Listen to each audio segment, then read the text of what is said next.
Aloha, everyone. This is another Freedom to Feel conversation, and my guest today is Kent Maxson. He is the author of No Way Out But Through, a songwriter's slow, blind journey from chaos to clarity. He's also an award-winning songwriter and a singer, a wonderful one at that. And he already made me emotional before the recording, I have to say too, with his kindness that can be felt already in a very real way. So thank you, Ken, for being here, for saying yes to this conversation. So this is my brief introduction to you. How would you introduce yourself? Who is Kent in this very moment in his own words?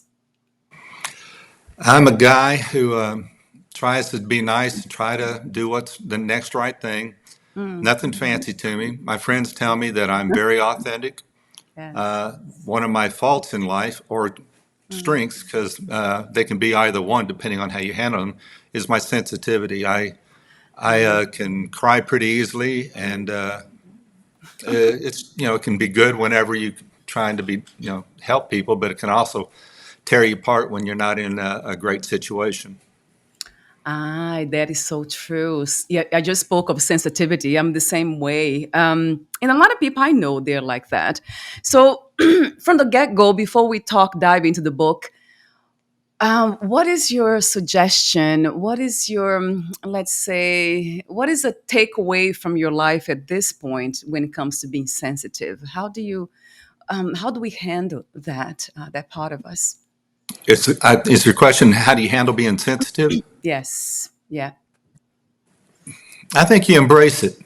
I mean, God gave us gifts, and we need to have a little bit more sensitivity in this world. There's just too many people angry and Right. attacking. Right. Um, Mm, and I know that when you're going through life, like talking in my book, some of the bad things that happen, yeah. uh, the thing that you always need is kindness, sensitivities. I tell a lot of people the best advice you can give anyone is a good ear. Just listen. Yes. Yes. That's beautiful. So we do need this people who are sensitive or becoming more sensitive. It's actually something that's beneficial, right? In the world, we're from where I believe it behind is. us. Yeah, me too. It can Some be a people. strength, or yeah, I'm sorry, it could be a strength or it can be a weakness, depends on how you handle it.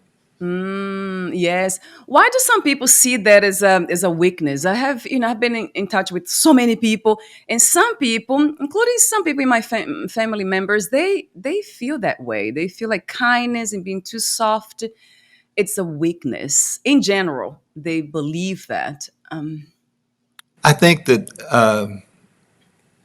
the thing about being kind, where they think it's a weakness, is because we're all afraid to let our inner self out. We're Yeah. embarrassed sometimes. We don't want anyone to know that this secret about us or whatever. So we guard. Maybe we're ridiculed as a child. Where it can become Right. a weakness is Right. if you let other people affect you in a negative way. You Right. have to filter out and realize where's the hurt coming from. Right. All of us have hurts in some areas, and we protect it. Mm, So sensitivity is a gift when you mm. use it to help people. It's a weakness when you use it to basically attack. I mean, you get hurt and you attack someone. Right. Right. So fear is the underlying issue there. It makes sense. It seems to me like pretty much everything that we call dark, it's coming from fear, isn't it? Even the idea of power, manipulation, all that. There's that this kind of fundamental fear of not doing enough, not being enough, not trying to prove yourself, not being in touch with one's heart for some reason. So it's related to trauma or something that's to do with fear. It really. I've been more and more and more realizing that fear, it has different ways of expressing itself, and I think empathy, not having empathy, is one of them, isn't it, Kent? Yeah, I would agree. I mean, as I go back to the greatest advice you can give anyone is just to listen. Mm, yeah, They want to know they're valued, and yeah, they want their opinion to be valued. And if you don't try to force yourself on them. No one likes to be controlled. They'd Mm-hmm. like to have answers, but they don't want to be controlled. And sometimes when they're talking, it just comes out. They discover the answer for themselves. And all you have to do is listen for them to be able to get it out, get the poison out. Yes, I love this suggestion. One of the things for me, not to get too much into the list, I love this message. It's sometimes when you're listening to somebody that are very, some people they're very negative and they go in this pattern loop, almost like mental, psychological pattern. What do we do in that case? Because they're not really finding the answer. There's no answers within what they are trying to communicate when I listen to them. Some people, not all of them. But what do we do in that case when they just keep repeating the same negative patterns? Well, I used to be a sales trainer, and one of the things we always taught people was to say, I understand how you feel. Mm, You want to acknowledge them. If you don't acknowledge someone, you just basically tell them they're worthless. right. So I understand how you feel. I have felt that way myself because most of us have felt negative feelings. Most of us have been hurt. I'd say all of us have. True. So if you just say, I understand how you feel, you've acknowledged it, they feel good about you. And then you can say, I discovered this, Mm, and this worked for me. You're not telling them what to do, yeah. you're telling them this worked for me, and let them make their choice or decision. Right. So yeah, you kind of it's almost like reflecting back to them what they are saying, and then you're also I love the acknowledgement of that I'm listening. I understand you because I'm a human too, and I went through that. Yes, I usually do that.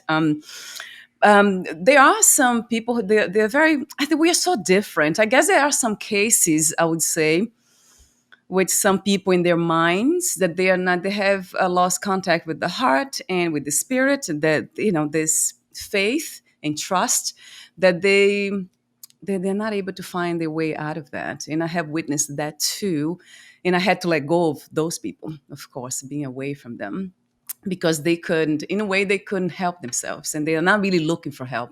They only wanted to I don't know. It's almost like listen to their own complaint and feeling bad for themselves. There's a lot of self pity too happening. And something else that I realized, Kent, just recently, there are a lot of people they are afraid of their own inner power, in a sense of their own love, their capability to love, to be kind, to be grateful, to have these beautiful kind of ways of expressing oneself that's coming from spirit, from my view. So they are afraid of that too. So there's a lot of fear of their own inner power that has to do with spiritual power or with spiritual confidence. And with that comes this lack of responsibility. And then I don't know if that resonates with you, but it seems like power comes with responsibility. So they are very much interconnected. And some people are afraid of power because they don't want to have the responsibility. Is Okay, that I'm what? not quite sure what the question is, or forgive me for that. I'm Oh yes, sometimes I'm yeah. not the brightest bulb in the Christmas tree. So Yeah, no, yes, it's just like a comment. Have you felt this? Have you experienced it? This connection between inner power or power in general and responsibility. If we are searching for inner power, in a sense, in the context of being more courageous, more curious, doing things that are worthwhile in this life, then isn't it something that to be aware of, that it comes with responsibility? The more, yeah, that's the question. Do you feel the connection between power, inner power specifically, and responsibility? I guess if I were going to answer that, I think that when you get anger coming out of people, it's one of a couple of reasons. One is they're hurt. And sometimes, it's a hurt that you have nothing to do with, somewhere from your childhood, somewhere Right. along the Mm, way, you got mm, wounded in a relationship. mm. And so it's a reaction Yeah, out of protection. right. Other times, it's a control issue. Mm, You don't want to lose control of a situation again. right. Trusting someone, I mean, you go through a marriage, you get a divorce, you're going to be hurt, so you put a shell on yourself. And then you come into another situation and you're not going to let anyone in it. You're going to take control of the situation. It's hard to be vulnerable because Mm, then mm, you can't. And let's face it, there's nothing wrong with being hurt. It shows that you're a human being, that you have feelings. The Yes. question is, how do you handle it? Are you going to take responsibility for someone else's anger, for someone else's hate? Or are you going to sit there and realize they have something going on inside them? Acknowledge it. I can understand how you would feel that way. Yeah. I feel this way. Yes. Don't be afraid to stand up for what you believe, but don't use it as a weapon. Thank you for saying that. Beautifully said. Yeah. Stand for yourself. We know what ground you're standing on, right? It's the ground of love, of kindness. So you don't use it as a weapon. Oh, I love that. God, I love that. I never heard it that way before. I got lucky. Oh my God. I'm a wisdom lover too. So I'm always like listening for things that wisdom expressed in a way that I never heard before. That's creativity too, which is something that I value. So speaking of creativity, you wrote the book No Way Out But Through, a songwriter's slow, blind journey from chaos to clarity. Talk to me about the outline. We talked briefly off record. So the people who watch this video, they have an idea about. Well, there's really two stories I could tell you on it. The way the book is set up is there's 13 chapters. Each chapter has one or two stories from my life to illustrate a point. People usually learn better parables, Aesop's fables through a story. Yeah. And then there's a biblical truth to it. And then the final thing that really sets it apart that I've gotten a lot of recognition for or appreciation for is that there's a song for each chapter. So people learn different ways. And again, I go back to my training. Some are visual learners, some are audible learners. Yes. The best way, is to actually do it. So Yeah. I wanted to expose them to a concept in many ways I can. I don't want to cut you off, but if I'm allowed to kind of set up what started the book, Yes, of course. I can give you an idea. Okay. Yeah. Well, the five most damaging things or traumatic things that anyone can have in their life are: one, the death of a loved one; Yeah. two, a divorce; three, a health issue; four is going to be, get all these right, loss of a job; and five is relocating or selling a house.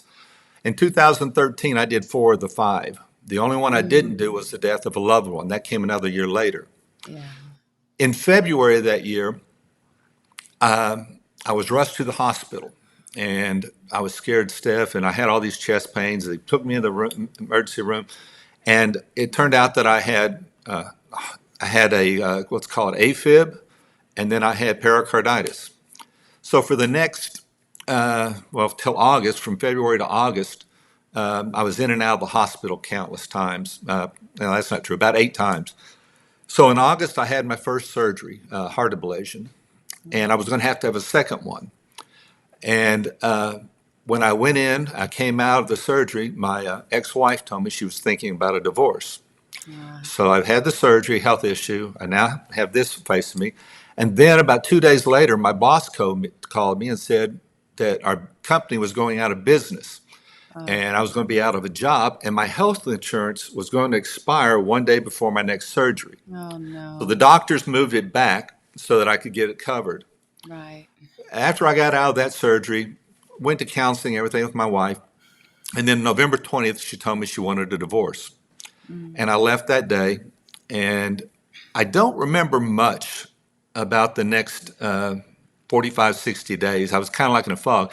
But somewhere in there, I knew I was going back to Nashville. I'd lived in Nashville from 83 to 92, and I left, and I'll just say it this way, is that I left it to take care of my family. There was issues, and I need to take care of my family. So when she left, I know all of my life, all I ever wanted to be was a songwriter. So somehow I ended back in Nashville because that's where I was supposed to be. And I started rebuilding my life. I moved in with my roommates from 30 years ago. They bought houses side by side. So I rented a bedroom. They helped me unload whatever I had into storage. And I was just broken. I can remember laying in my bed at night and praying to God and feeling like my prayers stopped at the ceiling. There was just no relief. So in this part of Nashville, you could go walking at night, or I did. I couldn't, during the day, you got things to distract you. At night is when it's tough. Right. So I'd go out walking 10 o'clock, 12 o'clock, 1 or 2 o'clock in the morning.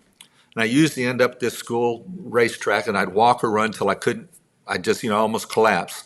And as I was walking back, you could hear sounds like street lights humming, critters running around, or crickets. So as I healed through a lot of different things, and I'll skip that part, Yeah. I got well. So as I started getting back into music, publishers started sending me young kids to write songs with to teach them how to write. So one day this young girl was in, and she had pitched a song to a famous artist. And I said, "What'd you hear?" She says, "Crickets." And I said, "What?" She said, "Crickets." And I didn't know what that meant. So she explained it to me. And as soon as she did, I knew that that was a song. That was what I experienced. And if you're familiar with the Bible, it talks about there was a prophet. He was looking for God, and he goes out. It wasn't in the thunder. It wasn't in the wind. It was in that still small voice. And that's what crickets was for me. And so in this song, it talks about we're talking to God. It says, "And all I hear are crickets, and the evening breeze blowing through. I send you prayers from on my knees. I beg you, God, please talk to me. But all I hear are crickets." And then the last time, he finally comes to realize that the crickets was God talking to him. And that's kind of my journey from where I started feeling I was abandoned. And then the things that happened, there's so many miracles that took place along the way. And that was the start of the book. After I had that story, then I went on with other things that I learned along the way. Sorry for being so long-winded. Oh, don't be sorry. That's beautiful. I mean, really, really beautiful. Yes. Gosh, yeah, I'm speechless. It's almost like a pause to honor the voice of God, right, of the Spirit that comes in mysterious ways, and we need to be open to listen. And a lot of us are not. We just kind of, we give into despair. So that's, and even within despair, it's there. It's there. The presence of God's there, and that's the thing. If we can just listen, right, Kent?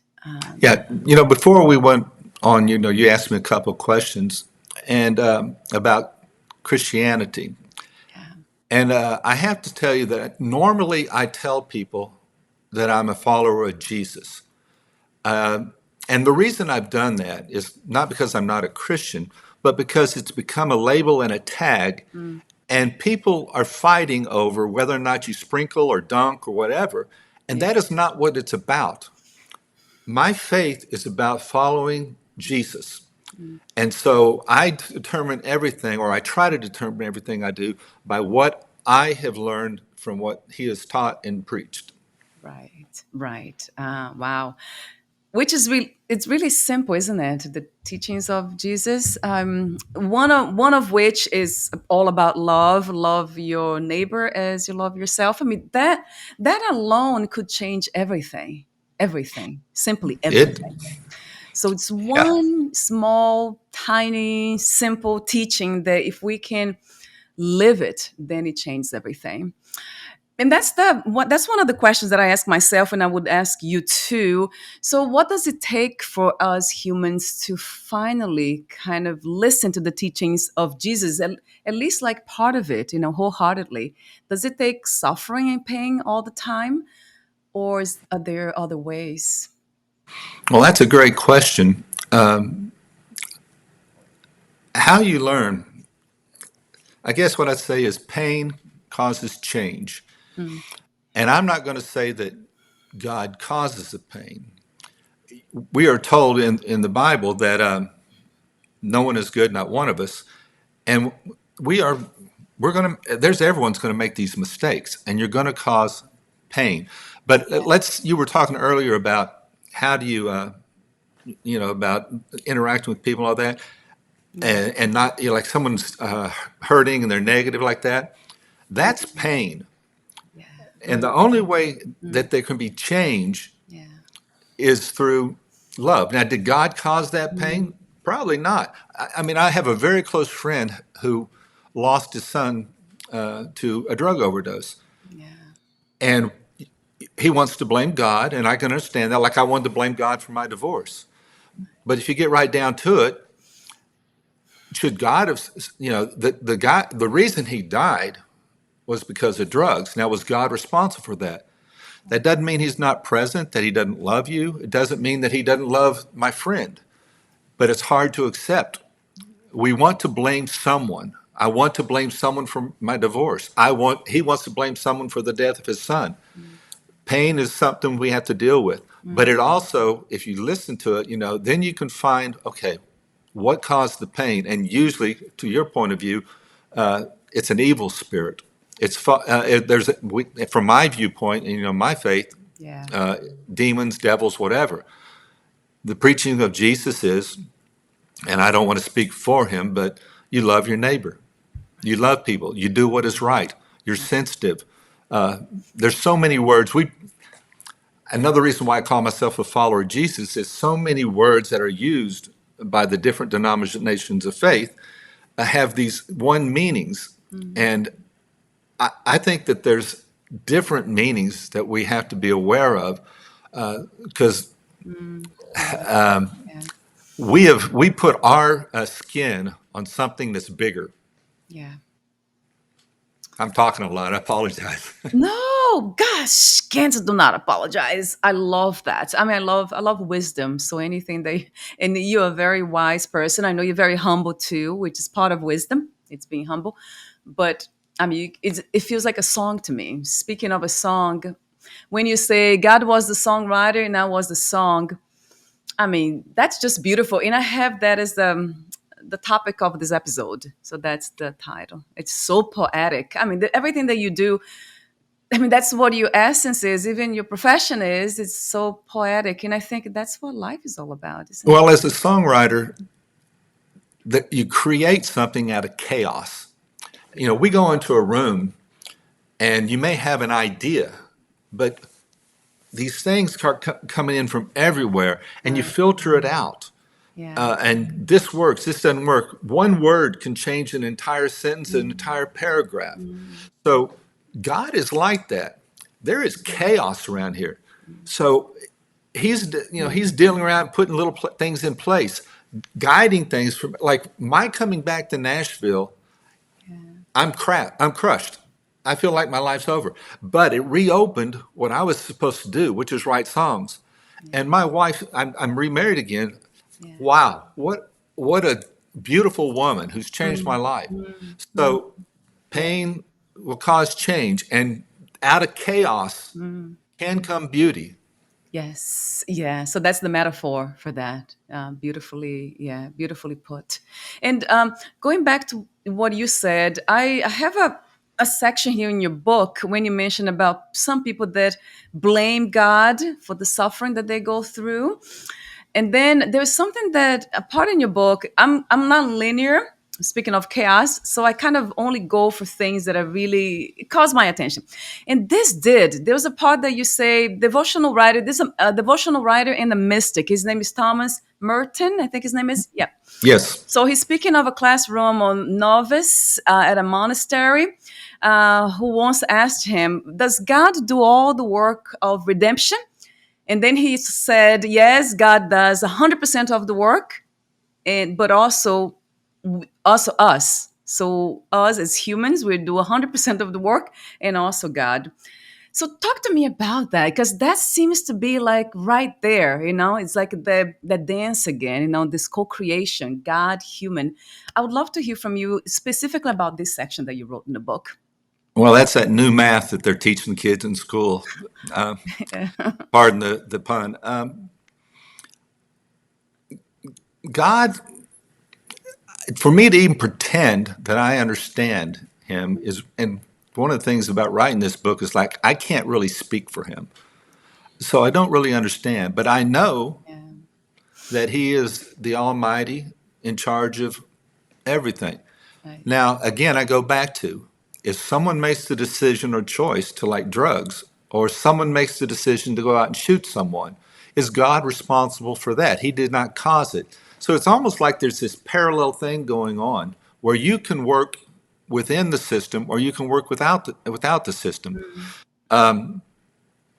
again, he can forgive, he can guide, but if you don't tap into, we talk about the Holy Spirit living inside of us, Yeah. and so he dwells within us. And if we follow that, then generally speaking, we're never going to be perfect, but generally speaking, it will lead us in a good direction. Right. And if we falter, if we make a mistake because we're not perfect, then he forgives us, we forgive ourselves, and we try to do better going forward. You don't earn your way to heaven.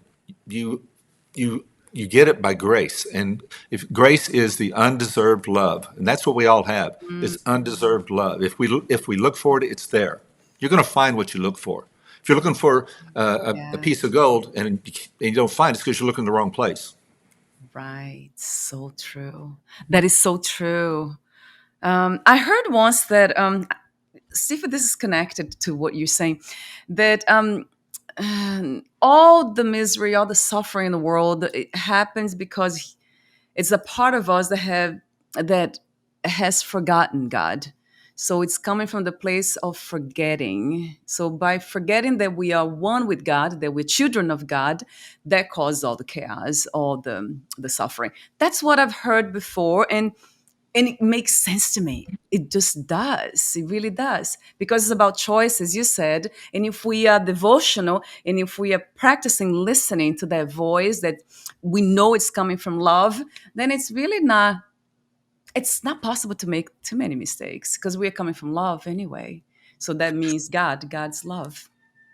Well, if I go back to the original sin, we were told, you take a bite of this apple and you'll be like God. Oh. So what we did was try to take control of our life in the world where we don't have that control. And so now we're going around still trying to control the world. And it takes us down dark paths. If I think, we come from a little bit different position in terms of, where our faith comes. But if I can stay within the Spirit without going after my own desires, whatever they may be, Right. then I will be living a good life. But I've committed so many sins already. And going forward, I will not always choose to follow that. So that, I guess, is getting into that 100% God, 100% you, because you really have choices to make. And what choice will you make? Follow him, the Spirit, the love, or follow something that you think is going to make you better, God? Oh, I see, Kent. That's an interesting perspective too that I've heard before. So, just to bring clarity into this specific topic, what would that look like? Like once you have acknowledged, you have realized that only God exists per se, and then now you are one with God, and then you don't have that. You don't need to have the free will per se, that control over your own life. So what would that look like on a daily basis, Well, moment by moment? you will always have free will. The question is, what will you choose? Right. I will always have the choice to do what I want or what God wants. Sometimes they'll align, sometimes they won't. But free will has not been taken away from us. And that's where I think we get into, where we can coexist in some of what I understand your beliefs to mine is Yeah. I choose to follow this spirit, this thing, where you might choose to follow something else, or maybe they overlap sometimes. You're going back and forth between what I believe and what you believe, wherever the cross happens to. And to be truthful, because I am a sinner, from my faith point, I'm going to go crossing over too. But I need to come back to what I believe. Yes. So how do you know that you are following the will of God? Is that very clear to you these days? It's never been clear to me. I mean, like I said, when I was going around, wandering around a neighborhood, where are you, God? He was there. I didn't feel him. There's a lake here in Nashville, a little Yeah. protected place. It's called Radnor Lake. And I can remember during this period of time, I go out there every day walking around. It was my sanctuary Yeah. and Yeah. begging God to talk to me and always wanting to hear something. I never heard a big bass baritone like James Earl Jones. Yes. But Yeah. one time when I asked him, I need to know you're there, a little wisp of wind blew by me. Now you can choose to say it just happened or I'm making something out of it. I chose to believe that it was like a cricket. That was God saying, I'm here. Yes. So you're saying that we either choose. Have you heard this before? That everything is a miracle, like everything is creation of God, or not, or not. I've So never there's a heard that, but choice. I do believe everything is everything except for evil. Evil came out into this world through sin, through us.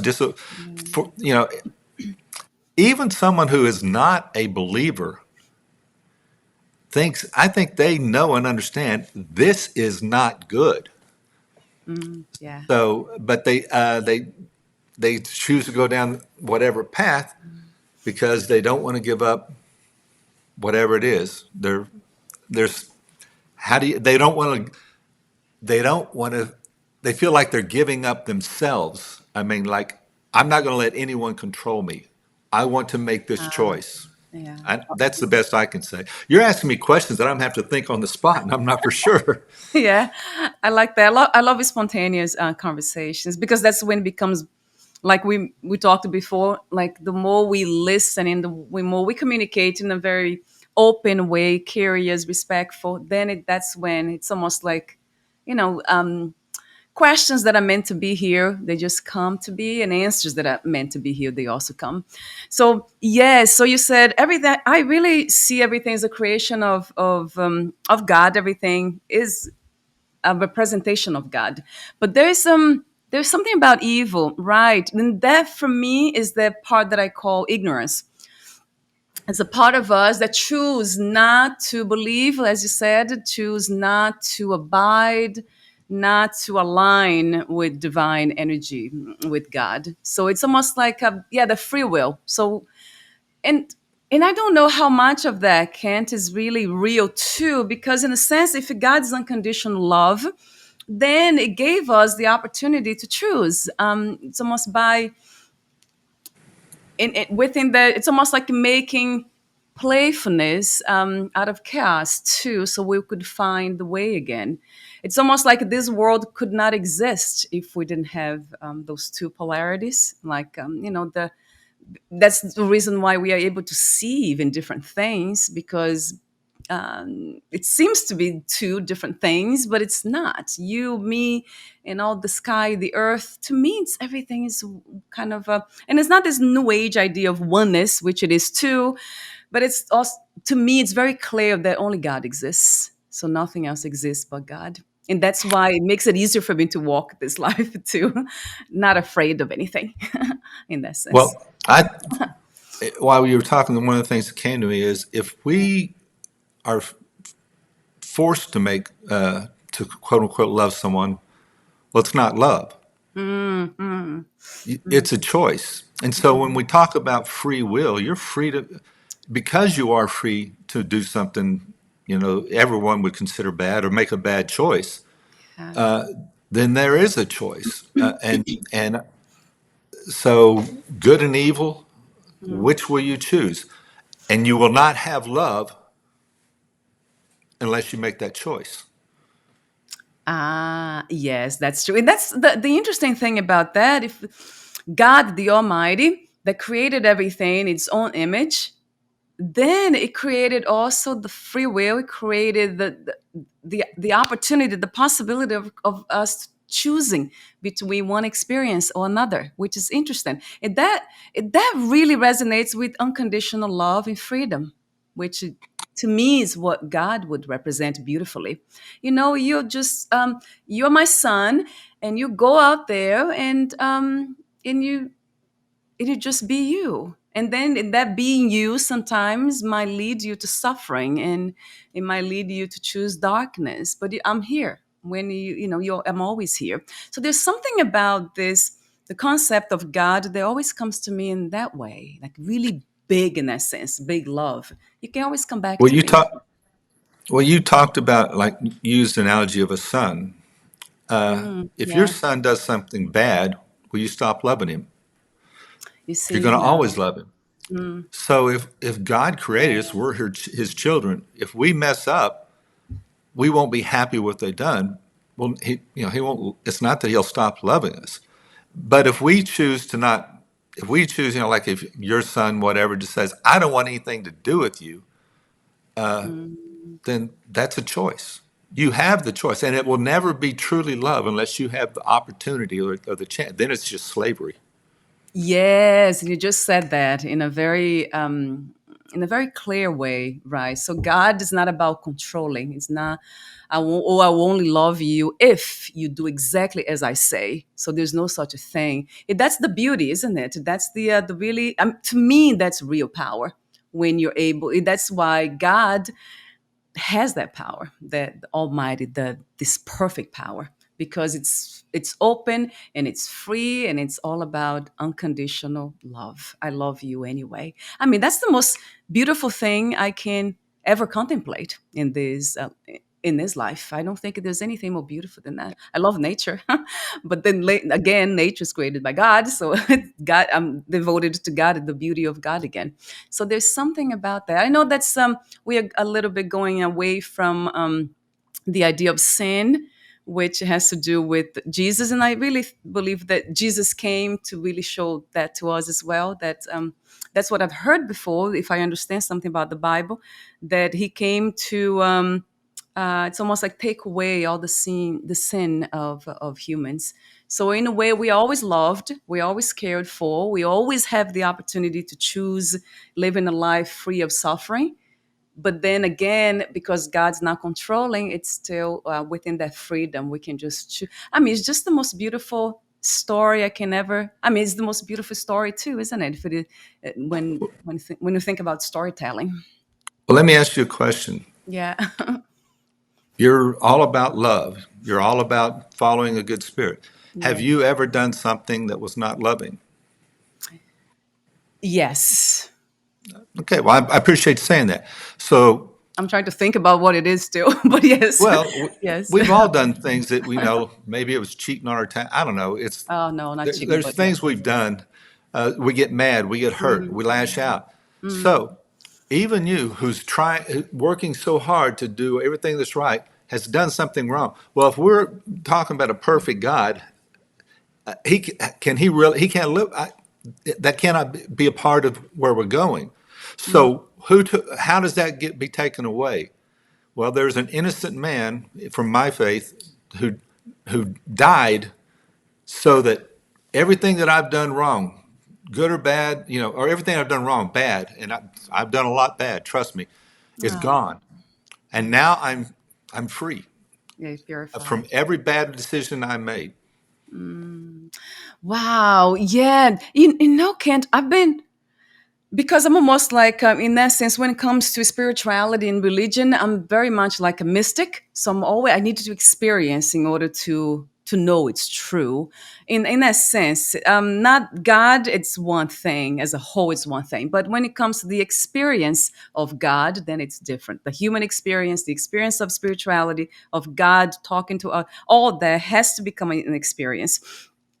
And that came to me recently about Jesus dying for us as the body. So once the body dies, because we as spirit, we never die, we are eternal. But there's something about the body. So a lot is accumulated in the body and mind. So they belong to this realm of nature, which we are nature. We return to nature. So there's something about purification. And I think that's what you're speaking of. Yeah, the mind can be purified and the body too. So once we lose the body and we die, then I mean, I can only think about us returning to where we come from, which is the lap of God. Again, going back to God itself. Yeah, in Proverbs, I think it is. There's a statement about be careful what you think. I'm paraphrasing, because your thoughts will determine how you feel. They will determine how you act. Yeah. So, if you're talking about a spiritual world, the best thing I can do is focus on love, doing what is right, and so forth. But again, because because I will make those bad choices, they're not going to go away they're forever etched in time, unless someone takes the blame for it. If we, do you really want to go to heaven or to the hereafter if you're going to deal with the same things you're dealing now? Wouldn't Yes. you like to be in a like a nirvana where things are perfect? And the only way that's going to happen is only, only you won't say good people, but forgiven people, those who are purified, and we are Yes. purified through the blood. Yes, I That's my love that beliefs. word. Yes, yeah. Thank you for using that, the concept of purification. There's something about that that resonates with me. Yes, and from my understanding too, yes, yes, yeah, it doesn't end. So yeah, if we are not purified in the moment of death, then we keep coming back. But then in a way, it's almost like this is the punishment in a sense, is which not a punishment, but it's that continuation of ignorance, of the separation from God, the not a binding to what's the only thing that's real, which is God. So and then we go away, and then we keep kind of traveling, coming back here. I don't know if I let's say, yeah, for some reason doesn't resonate the idea of a specific place like heaven, hell, because life is ongoing, it's moving, it's there's something about life that's never really, unless God itself, it's that is completely, absolutely still, and there's nothing really happening, good or bad. But there's something about those realms that I think about just coming back here. We keep coming back. In a way, this becomes the purgatory or the hell itself, like coming another body, suffering again, going through all these challengings to understand truth, to return to truth. So that's what I don't know. Yeah. Let me ask you a question. So, what country did you say you were originally from? Brazil. Brazil. Yeah. Okay. And now you've moved to Hawaii, correct? Yes, I've been different places and then Hawaii. Yeah. And we were talking beforehand, you were talking about how beautiful it is. Would you Oh, agree? yes. It is incredible. I've been there. Okay. Would you want to go back to Brazil? And okay. Well, that's kind of what, for me, I don't want to have to go through this stuff Mm, again. mm. But Yeah. I believe that the hereafter Yeah. is going to be forever. And Mm. there's a place where I won't have to deal with Brazil. For me, I won't have to deal with Texas. Yeah. I don't have to go back there. And my life will go on forever in nirvana. And that's not probably the right way. My life will go on in this. I don't want to come back. I want to be there forever. Yes, yeah. That's in some traditions they call it enlightenment. That's when you probably heard the term. So that's once you, yeah, the nirvana. You found that. Then it's almost like you found heaven. Now you're waiting heaven within your Yeah, mind, body. You're waiting heaven. I'm going to have to be completely honest. When I came onto this thing, I wasn't expecting these conversations, and I am not an authority. So I've never had to wing it like this before. Yeah. But I've had challenges to my faith multiple times. Just I told a little bit about the period of the divorce, but there's Yes. other things that have challenged me to, like, are you there, God? How many times have I asked myself that question? I hang on by a thread sometimes. Other times I feel like I'm a pillar because I'm going through the good parts. I feel strong. I need him not when I'm going great. I need him when I'm hanging on by that thread. So I don't want to go, like, I don't, like, you don't want to go back to Brazil. I don't want to go back to the earth. I want to be able to stay in my Hawaii, which would be the heaven, the hereafter. So, and forgive me if I'm Yes. speaking ignorantly about your faith or your beliefs. And I'm not trying to twist your arm about anything. All I'm trying to do is say what I believe, and I think if I'm going to be completely honest, do I ever have doubts? Yeah, every time something bad happens, but I cling to it because otherwise there's nothing else. I think I go back to this sometimes. If heaven isn't there, if Jesus didn't die for me, then there's really nothing I want to take part of here. It'll last for a little bit. Music will last a little bit. Sex will last for a little bit. Eating great food will last for a little bit. But Yeah. that's not going to satisfy me forever. Wow.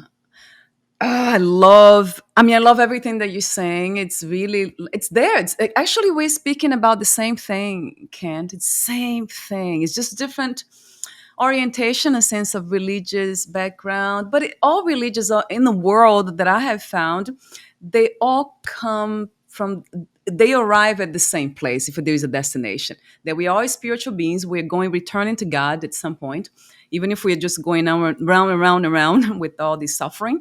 And that the expression of that in this life is love, unconditional love. So it seems like all religions, some of them, they go extreme, like Islam and all that, with all those things.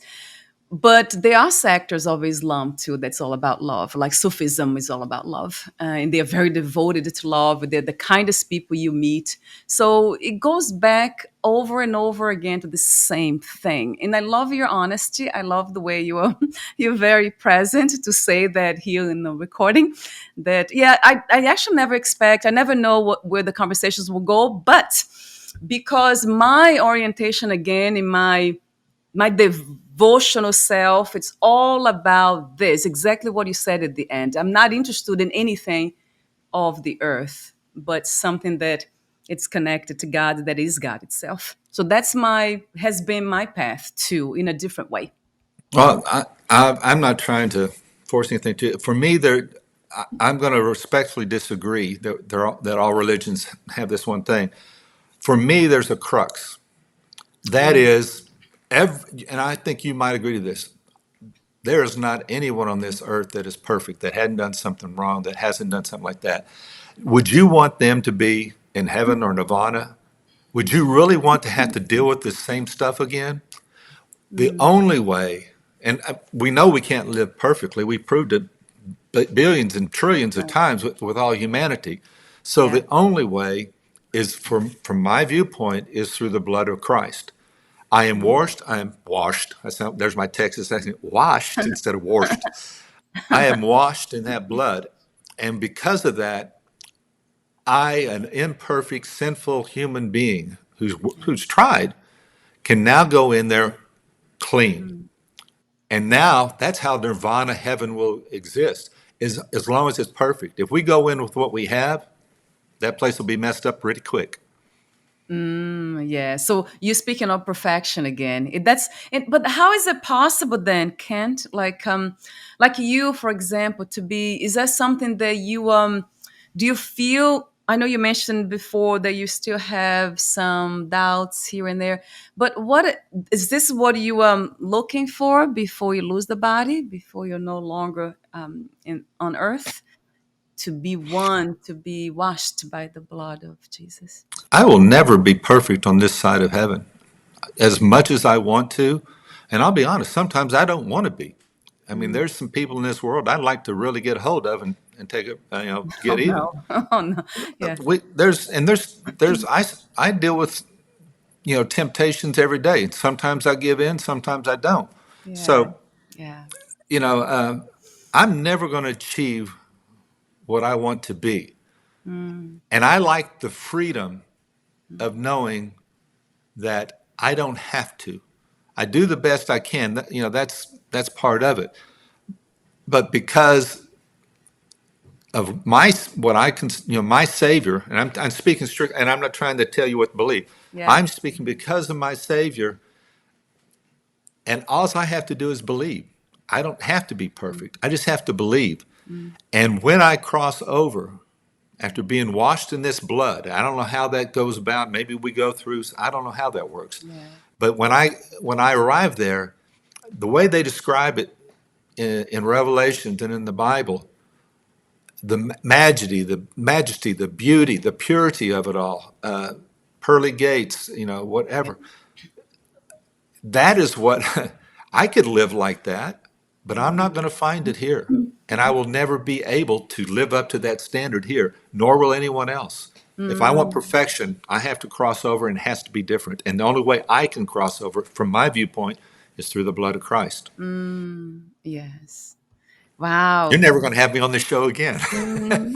No, I would have you over and over again. Gosh, I love these conversations. So it's not, maybe it's not designed to be right that way because it's an experience. So all experiences, they come and go anyway. They are fleeting, and God's not fleeting. God is the only reality that's true. That's the only, again, that exists, that's real. So if everything else is not real, so they don't, in a sense, they don't matter anyway. They come and go. Bodies come and go. Thoughts come and go. Evil actions come and go. Beautiful moments come and go in this world. So that's how I see it too. So real and half real per se, just something that's like a dream reality. We dream at night, seems to be real. And if we actually never return from our evening's dream, we'll believe that that's real too, that that's a real world with trees, with people, but none of it is real. Because again, only God is real. There's nothing but God. I mean, that's my understanding, which is kind of to me it's the same thing. It sounds very much the same. I don't know if it's just me, but because I'm very open to, and I can sense love too. I can sense sincerity, and I can see how sincere you are and genuine about the path of. I call it almost like the path of the heart is the path of divinity, of knowing your own divinity, knowing that God's always there. Yeah, I'm not an authority. I am what I am, and I do the best I can. And because I know a lot about how I am and some of my poor choices and the things that I lust after and go after, I know that I can't pass the test to get to where I want to be, and that's why I have to. I don't have to. I choose to believe that I'm forgiven, even though I don't deserve it. Oh, yes, yes, as a human, I see. That's such an interesting point of view too. It's very humbling, isn't it? I can see the humility. And that's also part of wisdom and part of that world.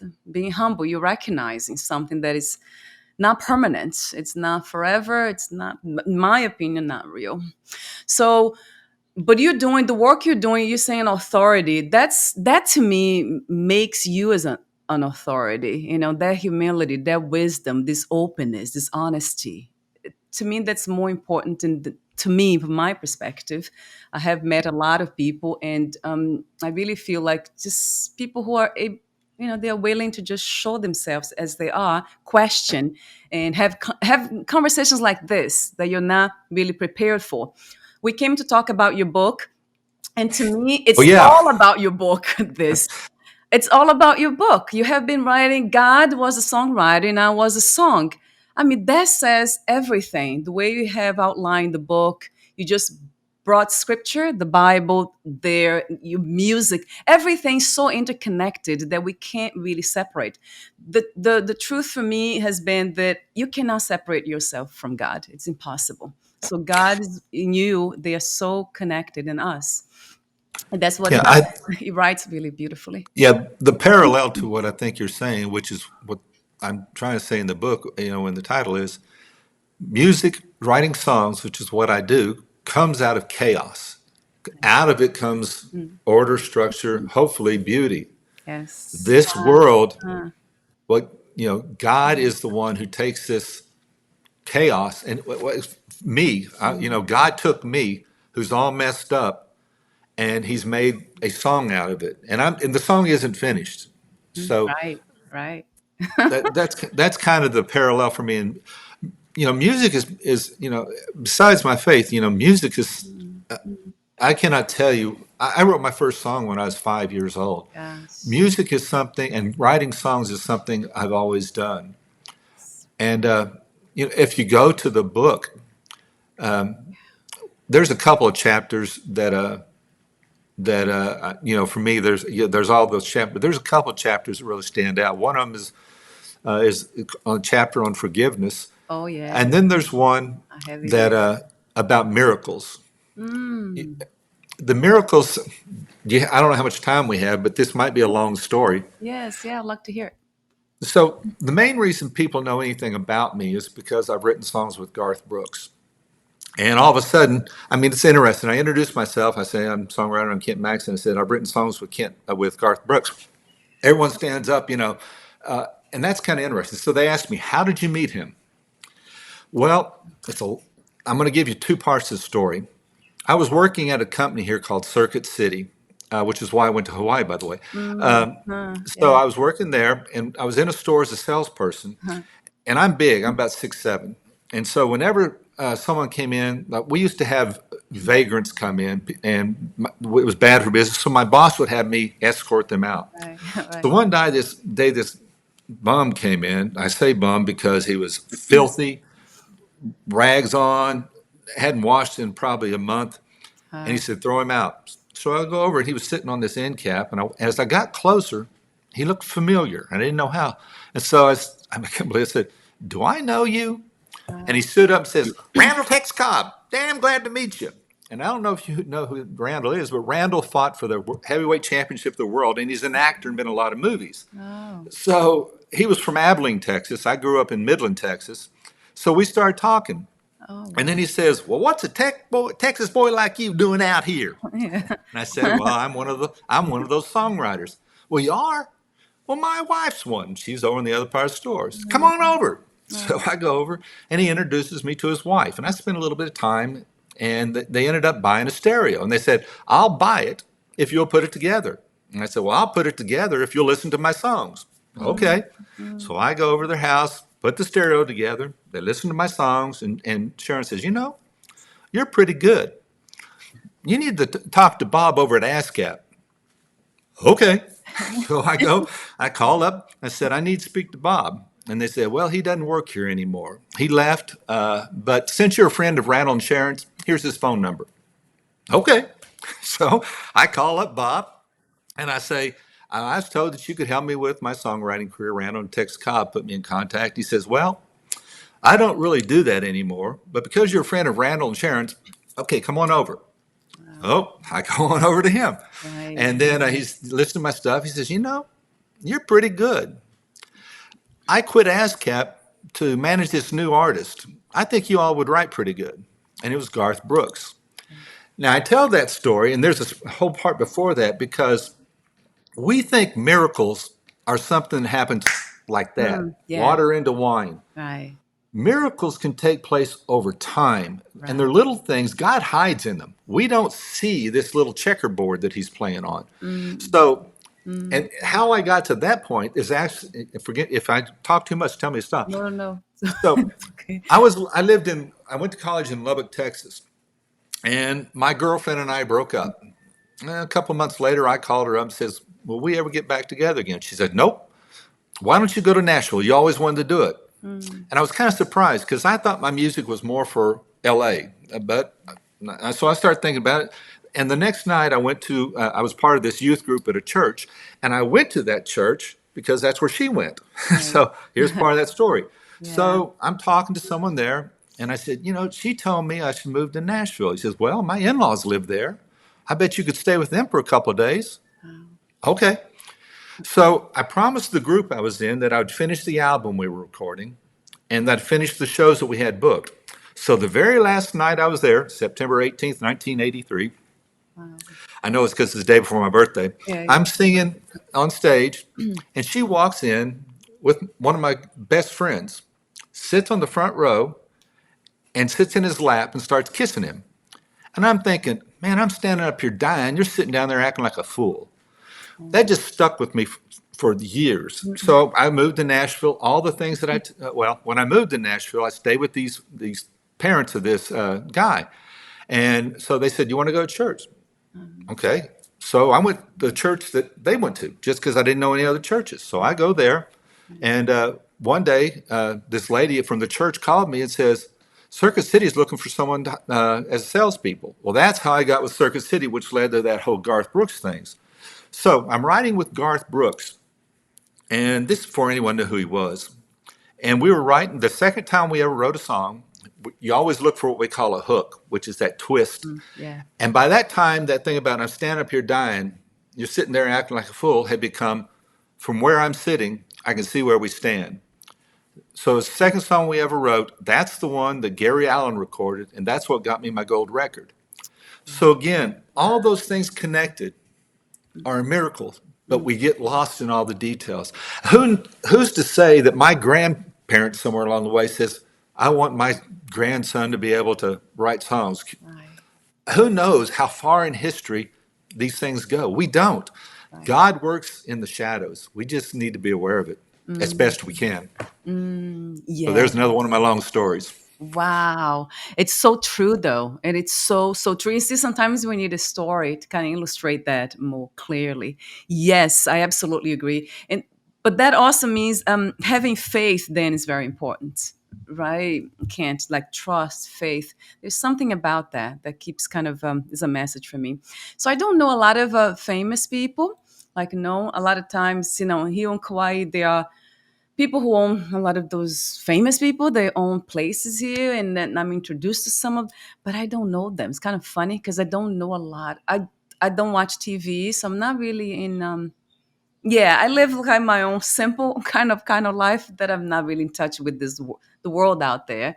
But I don't know who he is. Garth. I'll look into it. Garth Brooks. Yeah, I think the name is familiar, but I'll look. He's the biggest country act in the world. He sold more Wow. albums than only one who sold more albums than him is the Beatles. Wow, really? That's amazing. He's You that. need to look at his music. I It's good. will. He's incredible. I will. Now I will. You see, it took you to kind of get me to that. How amazing! I'm most interested as you can see already in spirituality, or things that leads to the higher ground, and I have a hard time kind of following anything that's. But anyway, I'll take a look at that. Thank you for that story, and I want to mention we almost at the end. Oh yeah, there's a part that you say in the book, like the rain falls on everyone, the sun shines on everyone. So Yeah. that's a beautiful also way of saying that, if, good and bad, isn't it? It's here upon everyone. So it's not like no one is lucky or no one is privileged when it comes to, good things. The joys and the pains may be different, but on this side of heaven, that's what we're going to have. Yes. It's made different degrees, different shapes, different avenues, but we will all experience both. Right. I love the way you say that too, this side of heaven. I never heard it that way. So you're not really separating two distinct places of realities, hell, heaven, this side of heaven. Yeah. I like that. I never heard it that way. Is that a song? Did you write a song? I like that. I really I like hadn't thought about it, but maybe, songs that. come out of the weirdest things. I like that. If you write a song about it, please send it to me. I like to read the lyrics.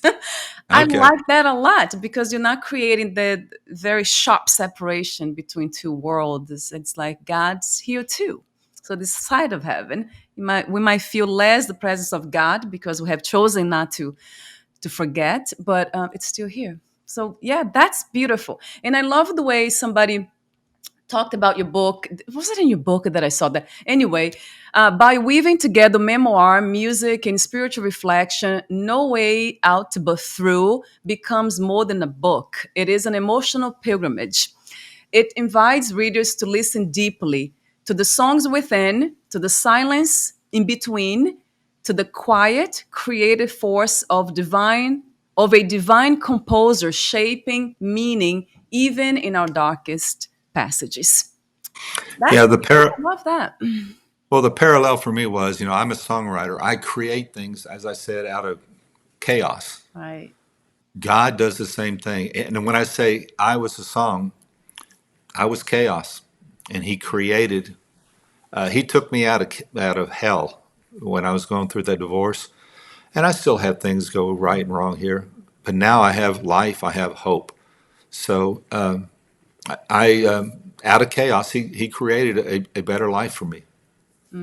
That's beautiful. And you doing the same. So that's an invitation, right? Isn't it in the Bible that says we are created in the image of God? Something like that. Yep. I'm paraphrasing. Yeah, we were in the image of him. And, in the beginning, we were without sin.